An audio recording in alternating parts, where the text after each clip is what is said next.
चैत्र मास में चतुर्थी को की हुई पूजा 1 महीने तक किए गए पूजन का फल देने वाली होती। मात्र चैत्र मास के चतुर्थी को आप गणपति पूजा कर लीजिए, 1 महीने पूजे का फल मिल जाएगा।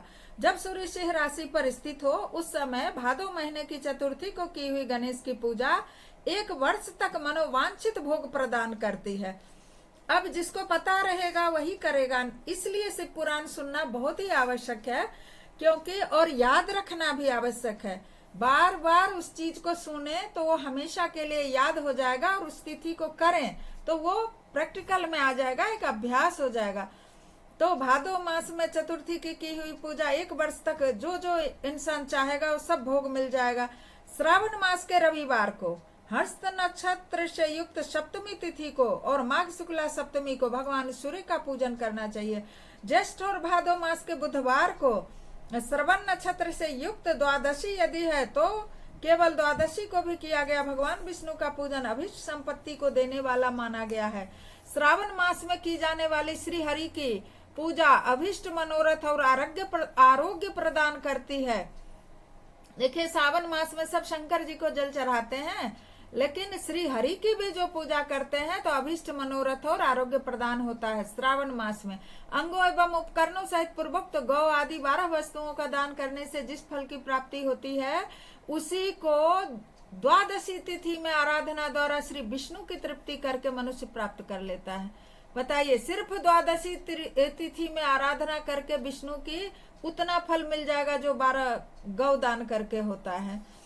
जो द्वादशी तिथि को भगवान विष्णु के 12 नामों का 12 ब्राह्मणों का 16 उपचार से पूजन करता है, उनकी प्रसन्नता वह प्राप्त कर लेता है। इसी प्रकार संपूर्ण देवताओं के विभिन्न 12 नामों द्वारा किया हुआ 12 ब्राह्मणों का पूजन उन देवताओं को प्रसन्न करने वाला होता है।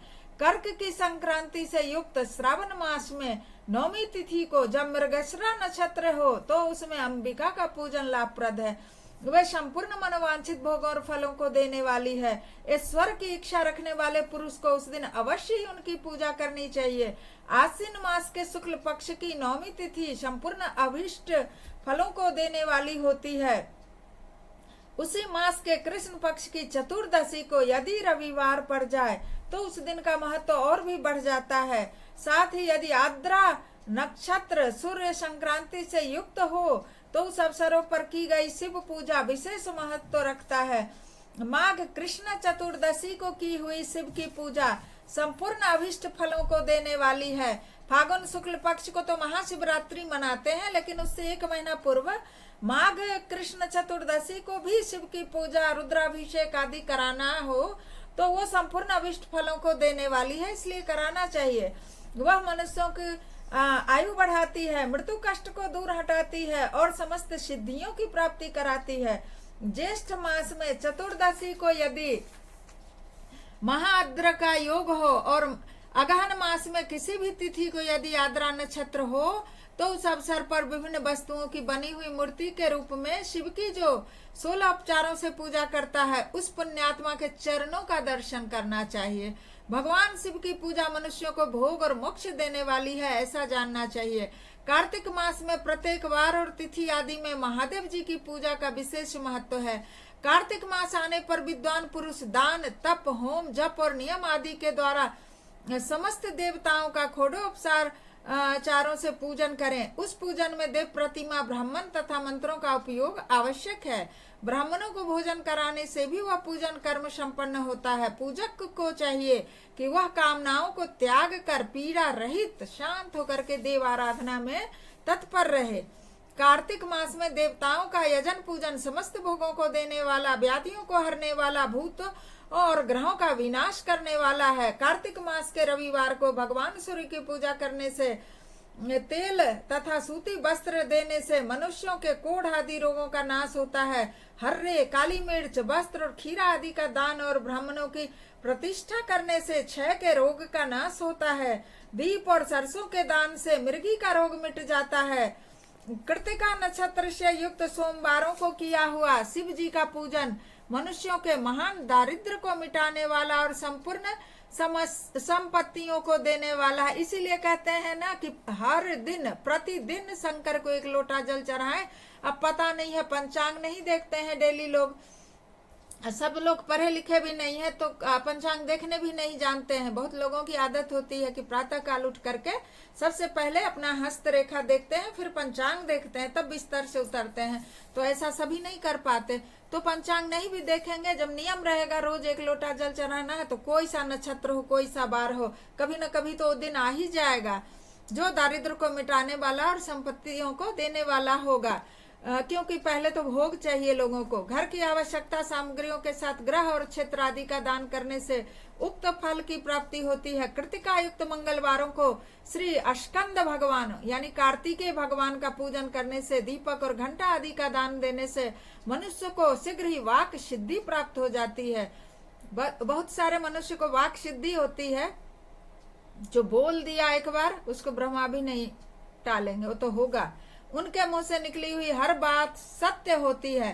कृतिका युक्त बुधवारों को किया हुआ श्री विष्णु का यजन तथा दही भात का दान मनुष्यों को उत्तम संतान की प्राप्ति कराने वाला होता है। जो नव दंपत्ति चाहते हैं कि उत्तम संतान की प्राप्ति हो, वो कृतिका युक्त बुधवार को विष्णु जी का पूजन करे, दही भात से करे।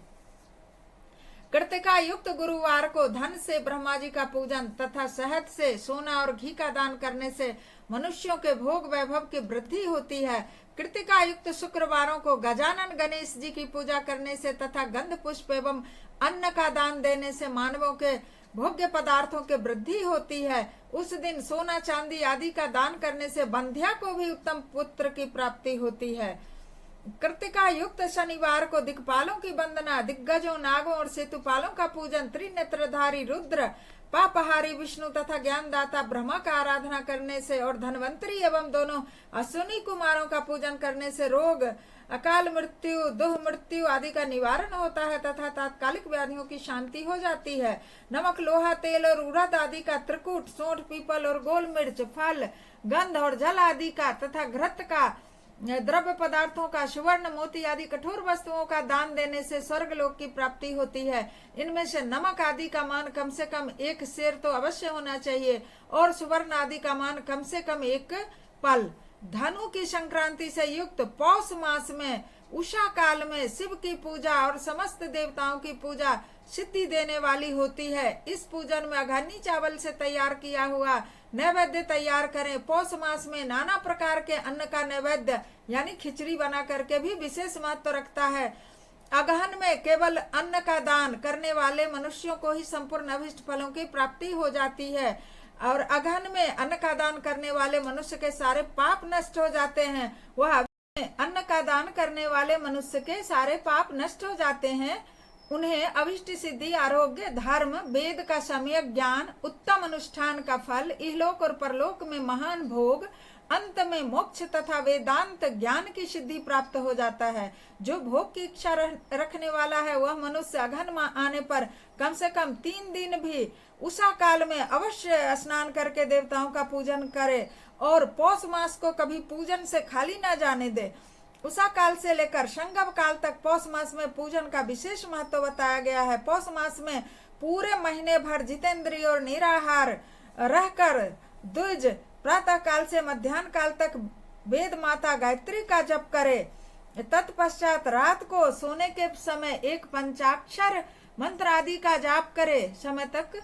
ऐसा करने वाला ब्राह्मण ज्ञान पाकर शरीर छूटने के बाद मोक्ष प्राप्त कर लेता है।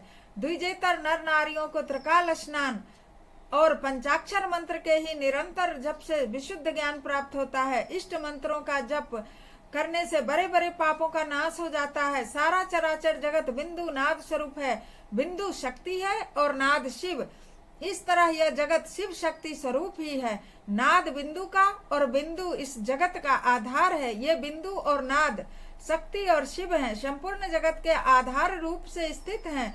बिंदु और नाद से युक्त सब कुछ शिव स्वरूप है, क्योंकि वही सबका आधार है। आधार में ही आधेय का समावेश अथवा लय होता है।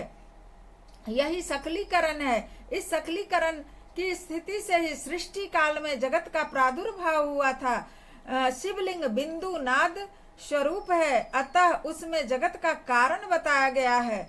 जगत की उत्पत्ति कैसे हुई, जगत का कारण क्या है, वही शिवलिंग है। शिवलिंग बताता है कि इसमें बिंदु और नाद हैं, मतलब माता और पिता हैं। अतः जन्म के संकट से छुटकारा पाने के लिए शिवलिंग की पूजा करनी चाहिए। बिंदु रूपा देवी उमा माता हैं और नाद स्वरूप भगवान शिव पिता हैं। इन माता पिता के पूजित होने से परमानंद की प्राप्ति होती है। अतः परमानंद का लाभ लेने के लिए शिवलिंग का विशेष रूप से पूजन करें। देवी उमा जगत की माता हैं और भगवान शिव जगत के पिता हैं। जो इनकी सेवा करता है उस पुत्र पर दोनों माता पिता की कृपा नित्य अधिकाधिक बढ़ती ही जाती है। वे पूजक पर कृपा करके उसे अपना आंतरिक ऐश्वर्य प्रदान करते हैं। माँ पिता का भी, जो बच्चे 5 बच्चे हैं, 4 बच्चे हैं, 3 बच्चे हैं, तो जो अधिक माता पिता का भक्त होता है, उनकी सेवा करता है, उनकी देख रेख करता है, उनसे प्यार से बात करता है, तो वो आंतरिक आशीर्वाद देते हैं, धन संपत्ति देते हैं, सब कुछ तो दो जैसा व्यवहार कर देते हैं। हो जाता है, स्वाभाविक है, होगा ही। जो ज्यादा केयर करेगा तो वो अपने तरफ खींचेगा। तो उसी तरह से भगवान के साथ भी होता है। पूजक पर भगवान अपना कृपा करते हैं। अब जो पूजक नहीं है उस पर कैसे करेंगे, तो बराबर कैसे होगा। अतः मुनीश्वरों, आंतरिक आनंद की प्राप्ति के लिए शिवलिंग को माता पिता का स्वरूप मानकर उसकी पूजा करनी चाहिए। भर्ग शिव पुरुष स्वरूप है और भर्गा शिवा शक्ति प्रकृति कहलाती है। अव्यक्त आंतरिक अधिष्ठान रूप गर्भ को पुरुष कहते हैं।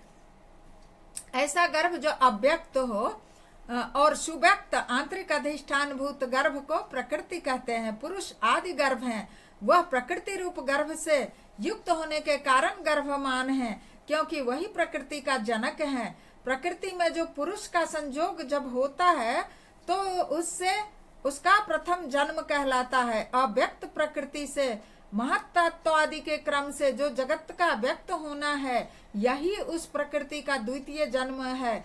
जीव पुरुष से ही बारंबार जन्म और मृत्यु को प्राप्त होता है। माया द्वारा अन्य रूप से प्रकट किया जाना ही उसका जन्म कहलाता है। जीव का शरीर जन्म काल से ही 6 भाव विकारों से युक्त होने लगता है, इसलिए उसे जीव संज्ञा दी गई है। जो जन्म लेता है विविध पासों द्वारा तना बंधन में पड़ जाता है, उसी का नाम जीव है। जन्म और बंधन जीव शब्द का अर्थ ही है। अतः जन्म और मृत्यु रूपी बंधन की निवृत्ति के लिए जन्म के अधिष्ठान भूत मात्र पितृ स्वरूप शिवलिंग का पूजन करना चाहिए। गाय का दूध, गाय का दही और गाय का घी, इन तीनों को पूजन के लिए शहद और शक्कर के साथ मिला करके एक साथ रखें और अलग अलग भी सब चीजों को रखें और सम्मिलित रूप से भी एक जगह रखें और इसके द्वारा शिवलिंग की पूजा करें। जैसे पहले अलग अलग दूध चढ़ाएं, फिर शुद्धोदक जल, दही चढ़ाएं, फिर शुद्धोदक जल, फिर घी चढ़ाएं, फिर शुद्धोदक जल, फिर शक्कर चढ़ाएं, शहद चढ़ाएं जल से धो करके। उसके बाद फिर सम्मिलित रूप से पंचामृत चढ़ाएं, उसके बाद शुद्ध जल चढ़ाएं धो करके, शिवलिंग को पोंछ करके, फिर और पूजा चंदन गंध लेपन आदि इनके द्वारा शिवलिंग का अभिषेक स्नान कराएं। तो दूध और अन्न के मेल से जैसे खीर का नैवेद्य तैयार करके प्रणव मंत्र के उच्चारण पूर्वक भगवान शिव को अर्पित करें। संपूर्ण प्रणव को ध्वनि लिंग कहते हैं। स्वयंभू शिवलिंग नाद स्वरूप होने के कारण नाद लिंग कहा गया है। यंत्र या अर्घा बिंदु स्वरूप होने के कारण बिंदु लिंग के रूप में विख्यात है। उसमें अचल रूप से प्रतिष्ठित जो शिवलिंग है वह मकार स्वरूप है, इसलिए मकार लिंग कहलाता है। सवारी निकालने आदि के लिए जो अलग से एक अचर लिंग रखते हैं वह उकार स्वरूप होने से उकार लिंग कहा गया है। तथा पूजा की दीक्षा देने वाले जो गुरु या आचार्य हैं उनका विग्रह आकार का प्रतीक होने से आकार लिंग माना गया है। इस प्रकार अकार, उकार, मकार, बिंदु, नाद और ध्वनि के रूप में लिंग के 6 भेद हैं। इन 6 लिंगों की नित्य पूजा करने से साधक जीवन मुक्त हो जाता है, इसमें कोई संशय नहीं। बोलिए भगवान शंकर की जय। 16वां अध्याय संपूर्ण हुआ। हर हर महादेव। कर दिया माला माल भोले बाबा ने, कर दिया मुझे निहाल काशी वाले ने।